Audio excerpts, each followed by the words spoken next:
एक छोटा सा बच्चा था, नदी में डूब रहा था।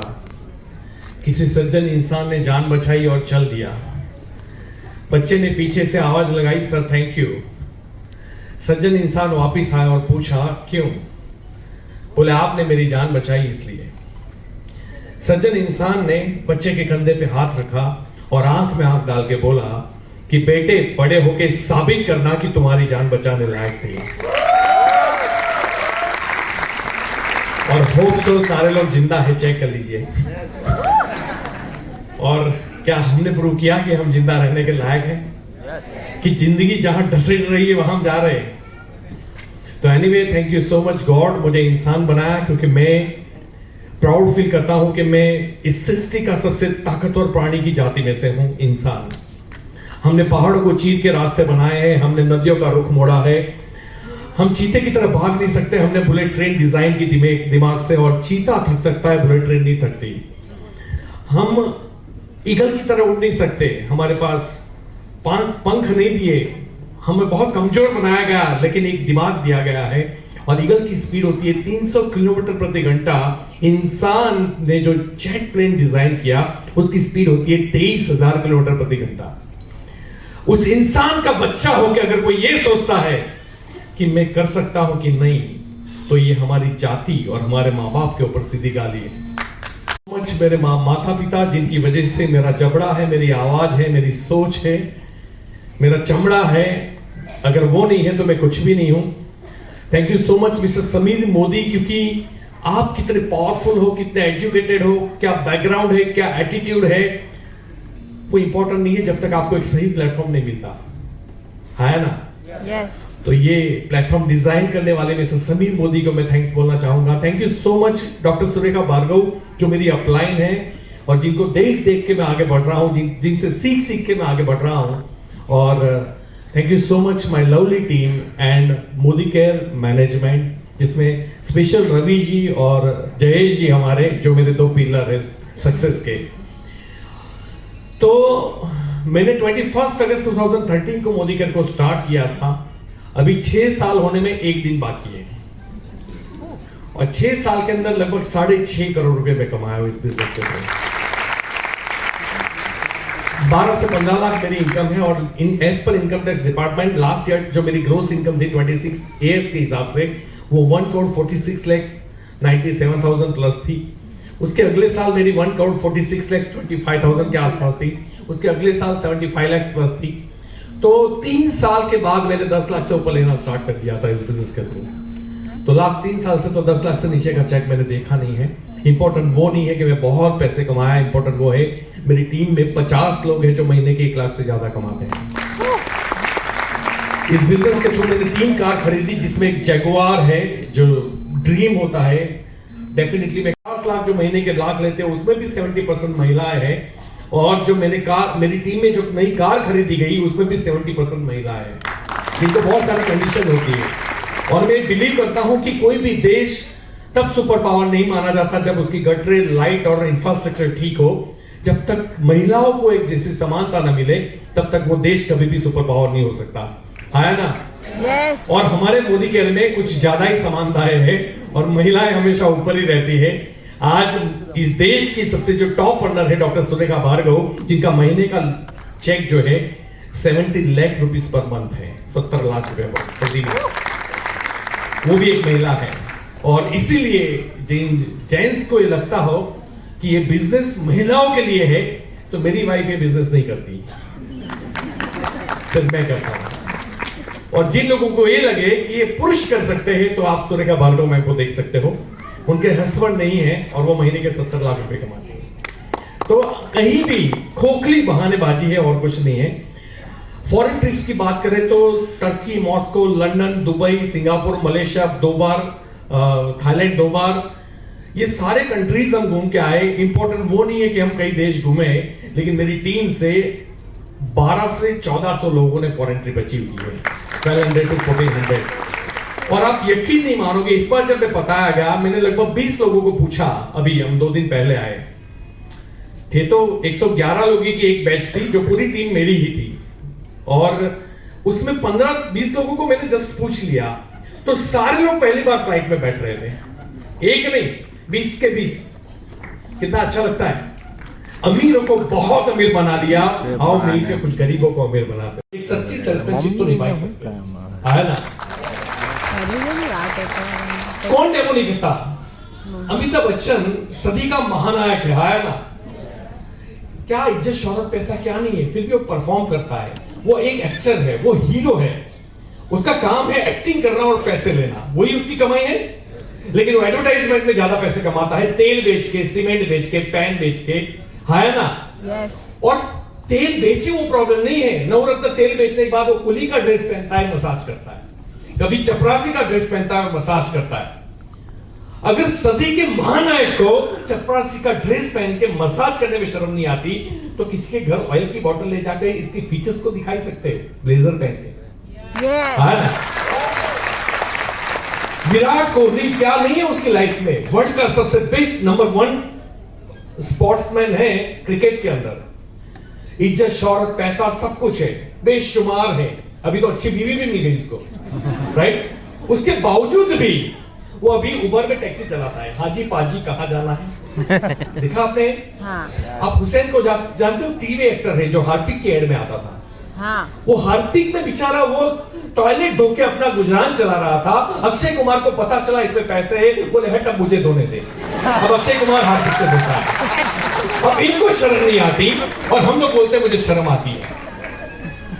जो लोग बोलते हैं मैं जॉब से आता हूं थक जाता हूं, थकान जैसी कोई चीज होती ही नहीं लाइफ के अंदर। थकान हमारे दिमाग में होती है, बिलीव करते हैं इस बात को। और थकान जैसी कोई चीज होती है ना, तो हमारे गुजरात के नवरात्रि के अंदर 3-3 बजे लोग गाड़ियां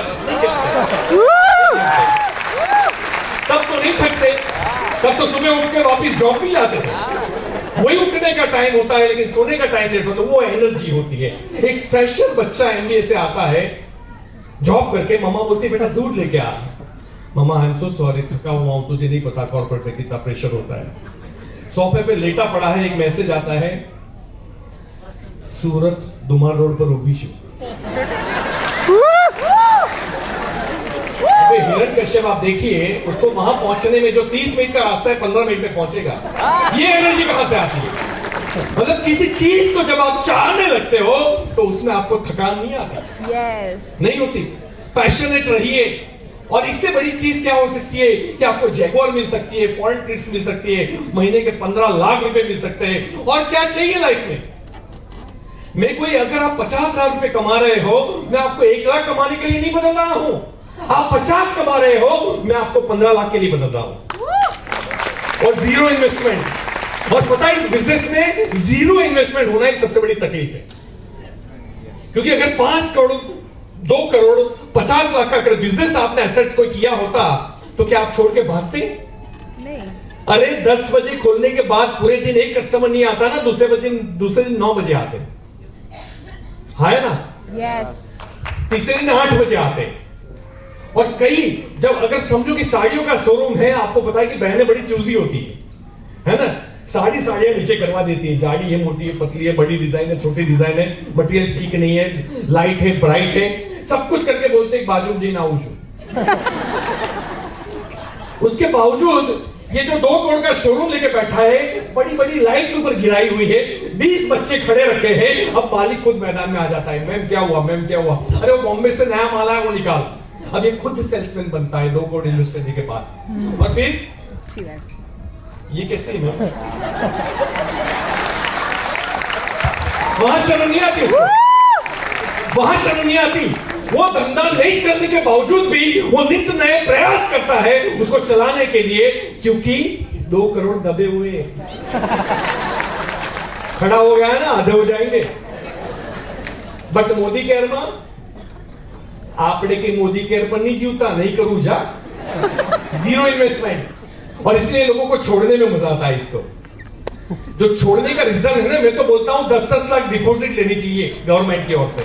और अगर एक भी दिन डेमो नहीं किया ना डिपॉजिट, और फिर देखो 1 साल के अंदर आपके सूरत के अंदर कम से कम 20,000 लोग महीने के 1 लाख रुपए कमाते होंगे। वो कमिटमेंट वो नहीं है। जो बोलते हैं मुझे प्लानिंग चाहिए, मैं बोलता हूं तू लास्ट हफ्ते में कितना काम किया वो बुक में लिख के लेके आना। वो आता ही नहीं मेरे पास, क्योंकि ये सिर्फ प्लानिंग ही करता है, काम नहीं करता। जो एक्शन करते हैं ना उसको प्लानिंग की जरूरत नहीं होती। मेरी लाइफ में कोई प्लानिंग, कोई स्ट्रेटेजी नहीं है, बस एक ही चीज है, एक्शन क्लियर रखना है, आपका ड्रम बट। दूसरा, प्रोडक्ट का कोर यूजर बनना है। कोर यूजर, जिस चीज को यूज करने के लिए मैं खुद कन्विंस नहीं हूं, वो मुझे बेचने का अधिकार नहीं है ना, वो एथिकल बिजनेसमैन नहीं है। और रिजल्ट लीजिए, जैसे आज डॉक्टर मैम ने बोला ना, डॉक्टर मैम आपने गजा दिया, कहां चले गए, है ना। उनका पहला मैसेज मुझे याद है कि भैया अल्पेश भैया, आप, संजय मेरा 25 साल पुराना दोस्त है, उनका पहला मैसेज आज भी मुझे याद है, एक डॉक्टर को टेथोस्कोप छोड़ के तुमने डेमो की थमा दी। तो आज मुझे लगता है कि मैंने सही किया कि थमा दिया, नहीं तो ये झांसी की रानी नहीं बनती है कि नहीं। तो उन्होंने जो रिजल्ट्स पाए, आज उनका प्रोडक्ट के ऊपर कॉन्फिडेंस ज्यादा है, मोदी के बाद में आता है, आएगा। लेकिन हम लोग बॉर्नविटा उठाते हैं, स्ट्रॉन्ग एंड स्मार्ट उठाते हैं, और सबसे पहले अरे भैया प्राइस नहीं, अंदर भूसा क्या है वो देखना है ना। क्योंकि हम अपने बच्चों के लिए अगर कैलकुलेट कर रहे हैं तो हमारे जैसे 72 माँ बाप और कोई नहीं है। बॉर्नविटा में FOS, DHA, कोलेस्ट्रॉल, मल्टीविटामिन नहीं आते, आप बात को समझिए, मिनरल्स एंड विटामिन नहीं आते। सारी चीजें एक डब्बे के अंदर आपको मिल रही है, और फिर हम प्राइस चेक करते हैं। और प्राइस क्यों चेक करनी, 2,500 की लॉयल्टी नहीं कर सकते? अरे यार 15-20 हजार कमाने के लिए कोई 2.5 लाख की ऑटो खरीद सकता है, तो तेरी 7 पेड़ी का बंदोबस्त करने के लिए तो 2,500 की लॉयल्टी तो कर सकता है, कोई बड़ी बात नहीं। और जिस दिन 2,500 की लॉयल्टी हो जाएगी, आपकी मोदी करके जितने भी प्रोडक्ट है वो 50% पे हो जाएंगे। मतलब दुनिया के सबसे सस्ते और दुनिया के सबसे अच्छे प्रोडक्ट, है ना। यूज करने के बाद डेमो की उठाइए, अपलाइन डेमो करेगी, अपलाइन पैसा कमाएगा, डाउनलाइन डेमो करेगी, डाउनलाइन कमाएगा। और कई लोगों को शर्म आती है, this is not our cup of tea. कई लोग तो जुड़ते इसलिए नहीं है कि डेमो देख के मोटिवेट हो जाए, जबरदस्त प्रोडक्ट है। लेकिन जैसे ही फॉर्म भरने की बात आती है तो बैक ऑफ द माइंड उसको सोच आती है कि अगर मैं इसके साथ जुड़ गया तो मुझे भी ये मदारी के खेल करने पड़ेंगे। भैया कौन डेमो नहीं करता इस दुनिया के अंदर? सारे लोग करते ही नहीं, प्रेजेंटेशन करते कि नहीं, सेल्स करते कि नहीं। जब हमने शादी की थी हम क्या कर रहे थे? जो था वो माल बेचा था? नहीं, जो नहीं था वो बेचा था। रोड तुत्थे मारता है और बोलता है ओकेशनली कभी ले लेता हूं, झूठा। तब सेल्स किया, किसी की जिंदगी के साथ खिलवाड़ करने के अंदर लोग एप्पल खाते और बीज को फेंक देते हैं, जिसको मैं रिटेलिंग बोलता हूं। हम लोग क्या करते हैं, एप्पल को हटा देते हैं, बीज को पकड़ते हैं, फिर बोते हैं अंदर, और फिर पूरा पेड़ निकालते हैं, फिर पूरा, मतलब ये बीज ही तो बोया था सूरत में, ये बीज ही तो बोया था हमने बड़ौदा के अंदर। हमने एप्पल काट के नहीं खाया था। सुरेखा मैम आके मुझे टोकरी भर के प्रोडक्ट देके नहीं गई थी। एक ही चीज एक्सप्लेन किया था कि अल्पेश, अगर तूने अपनी जिंदगी लगा दी, ये तेरी जिंदगी बना देगा। समझ में आ गया? तो नेटवर्किंग के ऊपर फोकस करो। एक 2,500 की लॉयल्टी 6 महीने के बाद हवा निकल जाएगी, और 1 साल के बाद तो बिल्कुल निकल जाएगी, है ना। लेकिन एक डेमो किट उठा ली ना किसी ने टीम में, रोज का 500 रुपए का सेल तो वो छाप के ही आएगा, महीने का 15,000 होता है, और जिंदगी में कभी नहीं रुकेगा। और वो डेमो किट सिर्फ सेल्स नहीं कर रही है, वो और डेमो किट खड़ी कर रही है। तो जिन लोगों को शर्म आती है, शर्म को हटा दो। शर्म तब आनी चाहिए जब हमारा बच्चा सही स्कूल में ना पढ़ता हो। शर्म तब आनी चाहिए जब हम किसी की बच्ची को ब्याह के लाते हैं, और तब तो हम वादे करते हैं कि तुझे रानी बना के राज करवाऊंगा। वो रानी तो नहीं बन पाती, वो नौकरानी बन जाती है, आगे नौक लग जाता है। और इस देश में 85% महिलाओं की परिस्थिति ये है, तब इनको शर्म नहीं आती। मां बाप को खैराती हॉस्पिटल में ले जाके शर्म नहीं आती। 3 बच्चे 4 बच्चे मां बाप की टर्म्स निकालते हैं, 4-4 महीना यहां पे रुकेगी। शर्म की बात नहीं है। एक जमाना था कि 9 बच्चों को एक मां बाप पाल लिया करते थे, आज 9 बच्चे मिलकर एक मां बाप को नहीं पाल सकते। यह शर्म की बात है। महीने में एक बार होटल में लेके जाना परिवार को, वो भी घर वाले धक्के मारे, होटल में ले जाओ, होटल में ले जाओ, ले जाओ, क्या ले जाओ। तभी 1 महीने के बाद होटल में जाता है, मेनू हाथ में आते ही इसके हाथ कांपते, और ये कभी ये नहीं देखता कि लेफ्ट में क्या है। 220, 180, 150, उसका ब्लड प्रेशर ठीक होते जाता है। अब 120, अब ये लास्ट उसको पता चलती यही फिगर है, फिर वो लेफ्ट में जाता है चना मसाला। ये झूठा बोलता है चना मसाला मारू फेवरेट। अब सोचिए, मतलब ये क्या शर्म। देखो, गरीब होना कोई प्रॉब्लम नहीं है, लेकिन जिंदगी भर गरीब मरना ये प्रॉब्लम है। किराए का मकान कोई प्रॉब्लम नहीं है, लेकिन खुद के मकान के बारे में नहीं सोचना ये प्रॉब्लम है। लक्ष्य नहीं है लोगों के पास। We are human, we are super power. बोलना नहीं आता, आ जाएगा। हम पहली बार स्टेज पे खड़े थे ना, आज भी याद नहीं है मैं क्या बोला था, और नीचे भूकंप चल रहा था। आज भी भूकंप आता है, लेकिन मेरे पैरों के अलावा सारे पैरों में। और एक ट्रांसफॉर्मेशन। आपको लगता है कि मोदी केयर में गाड़ी मिलती है, फॉरेन ट्रिप्स मिलती है, पैसा मिलता है। अरे सबसे बड़ी चीज तो एटीट्यूड मिलता है आपको। मेरे अकाउंट से अभी भी आप गन निकालोगे तो मैं तो दे दूंगा, जितने पड़े ले लो, जाओ। मेरे अकाउंट से कोई पैसा हैक कर सकता है, लेकिन मेरा एटीट्यूड कोई हैक नहीं कर सकता जो मैंने मोदी केयर से कमाया है। और पर्सनालिटी आपकी लाइफ की सबसे बड़ी एसेट है, याद रखिएगा, और उसको डेवलप करनी पड़ती है। ब्यूटी होना या हैंडसम होना ये माँ बाप की देन होती है, लेकिन personality you have to earn, आपको कमानी पड़ती है। और जो जितनी ठोकरें खाता है ना, वो उतना निखरता है ना। चैलेंजेस फेस करने से आदमी कभी बिखरता नहीं है, निखरता है। और जो चैलेंजेस से रास्ता छोड़ देते हैं, रास्ता बदल देते हैं, वो निखरते नहीं, वो बिखरते हैं एक्चुअली। इसलिए कहते हैं कि हर पत्थर के ऊपर छीनियां थोड़े तो लगेंगे। जो टूट जाएगा वो रास्ते का कंकर बनेगा, और जो अटूट रहेगा वो मंदिर का शंकर बनेगा। आपको सोचना है कि मुझे क्या बनना है। तो आइए हमारे साथ जुड़िए, हम साथ में मिलकर बड़ा काम करते हैं। एटलीस्ट मैं एक चीज कहता हूं कि हमारे बच्चे का रोल मॉडल कोई और नहीं होना चाहिए, बाहर का आदमी होना चाहिए। हम खुद होने चाहिए कि नहीं, हमारा बेटा है, हमारी बेटी है। आज इस देश के अंदर 100 बच्चों को खड़े रख के पूछिए तुम्हारा रोल मॉडल कौन है, 100 में से 80 to 90% बच्चे बोलेंगे मदर टेरेसा, विराट कोहली, दीपिका पादुकोण। हराम है बापू का नाम ले, क्योंकि छोटा बच्चा भी जानता है कि बापू में दम नहीं है। 9 बजे खर्राटे मार के सांड की तरह उठता है, न्यूज़पेपर चार्ट के अंदर कर जाता है, पैसे न्यूज़पेपर में वसूल करता है, वो पेज नंबर भी पढ़ता है। और सरकार ने कहा सड़कें नहीं बनाई, उसको पता है। घर में 25 साल से पेंट नहीं हुआ, ये उसको नहीं पता है ना। yes. घर में जाओ, सोफे पे बैठो तो जैसे कोई छोकरा नु घोड़ी हुआ है, अंदर घुसी जवाए। ये उसको पता नहीं चलता कि यार मेरे घर में ये परिस्थिति है, मुझे कुछ अपनी लाइफ में करना पड़ेगा, चाहे मुझे अच्छा लगे या ना लगे, है ना। यहाँ कोई पैसे तो लगाने नहीं है। ऐसे बच्चे ने अगर बापू को रोल मॉडल बना दिया, इस देश की बाट लग जाएगी। बनाना भी नहीं चाहिए, है ना। मैं यकीन दिलाता हूं यहाँ बहुत सारे माँ बाप होंगे तो बैठे होंगे, आज भी अपने बच्चे के रोल मॉडल होंगे डेफिनेटली। क्योंकि मेरा कहने का मकसद ये नहीं है कि सारे लोग नहीं होते, बहुत सारे लोग होते भी हैं। लेकिन जिनको ये फील होता है कि मैं अभी भी डिजर्व नहीं करता हूं, तो 3 साल हमें दे दीजिए मोदी केयर के अंदर। एवरीडे वर्क कीजिए विथ कॉन्फिडेंस, कोई भी हिलाना नहीं चाहिए। 3 साल तक वर्क कीजिए।